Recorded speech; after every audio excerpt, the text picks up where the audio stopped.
ನೀವ್ ಇದನ್ನ ಕೇಳಿರ್ತೀರಿ, ಒಬ್ರು ಓವರ್ ಥಿಂಕರ್ ನ ಲವ್ ಮಾಡೋದ ಬಾಳ ಕಷ್ಟ ಅಂತ. ಅಂಡ್ ಈ ಮಾತ 100% ನಿಜ. ಯಾಕಂದ್ರೆ ಒಬ್ರು ಓವರ್ ಥಿಂಕರ್ ನಿಮ್ ಜೊತೆ ಡೀಪ್ಲಿ ಅಟ್ಯಾಚ್ ಆದಾಗ ಅವ್ರು ಬರೇ ನಿಮ್ಗ ಹಾರ್ಟ್ ಅಷ್ಟ ಕೊಡಲ್ಲ, ಅವ್ರ ಪೂರಾ ನರ್ವಸ್ ಸಿಸ್ಟಮ್ ನಿಮಗ್ ಕೊಡ್ತಾರ. ಅವ್ರಿಗೆ ನೀವು ಮಾಡೋ ಲೇಟ್ ರಿಪ್ಲೈ, ನಿಮ್ ಧ್ವನಿದಾಗ ಆಗೋ ಚೇಂಜಸ್, ಇಲ್ಲ ಯಾವ್ದೋ ರೀಸನ್ನಿಗೆ ನೀವು ಅವ್ರ ಮೇಲೆ ಸಿಟ್ಟು ಮಾಡ್ಕೊಂಡ್ರೆ ಅವ್ರ ಇದನ್ನ ನೋಟಿಸ್ ಮಾಡ್ತಾರ. ಯಾಕಂದ್ರೆ ಒಬ್ಬ ಓವರ್ ಥಿಂಕರ್ ಮೈಂಡ್ ಯಾವ್ದೋ ಒಂದು ಚೇಂಜಸ್ ನ ಯಾವಾಗ್ಲೂ ಸ್ಕ್ಯಾನ್ ಮಾಡ್ತೈತೆ. ಇದ ಡೌಟ್ ಅಲ್ಲ, ಇದು ಒಂದು ಸರ್ವೈವಲ್ ಮೆಕ್ಯಾನಿಸಮ್. ಜಗತ್ತಿದನ್ನ ಓವರ್ ಅಟ್ಯಾಚ್ಮೆಂಟ್ ಅನ್ಬೋದ. ಆದ್ರೆ ನಿಜ ಏನಂದ್ರ ಒಬ್ಬ ಓವರ್ ಥಿಂಕರ್ ಅವ್ನ ಮೈಂಡ್ ಇಂದ ಬರೋ ನಾಯ್ಸ್ ಕೇಳಿ ಅವಂಗ ಸಾಕಾಗಿರ್ತೈತೆ. ಅವ್ರ ಮೈಂಡ್ ಡೈಲಿ ಒಂದು ಕಾನ್ಸ್ಪಿರಸಿ ಥಿಯರಿನ ಮಾಡ್ತೈತಿ. ಅವ್ರಿಗೆ ಬರೇ ಶಾಂತಿ ಬೇಕಾಗಿರ್ತೈತಿ, ಆದ್ರ ಅವರಿಗೆ ಸಿಗಲ್ಲ.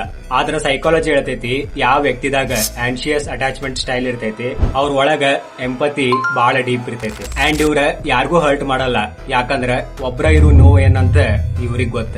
ಅದಕ್ಕ ನೀವೇನಾರ ಒಬ್ರ ಓವರ್ ಥಿಂಕರ್ ಜೊತೆ ರಿಲೇಶನ್ಶಿಪ್ ದಾಗ ಅದೀರಿ ಅಂದ್ರೆ ಅವ್ರ ಲಾಜಿಕ್ ಜೊತೆ ಆರ್ಗ್ಯೂ ಮಾಡ್ಬೇಡ್ರಿ. ನೀವು ಅವರಿಗೆ ರಿಯಲೈಸ್ ಮಾಡ್ರಿ ನೀವು ಅವ್ರನ್ನ ಬಿಟ್ಟು ಹೋಗಲ್ಲ ಅಂತ.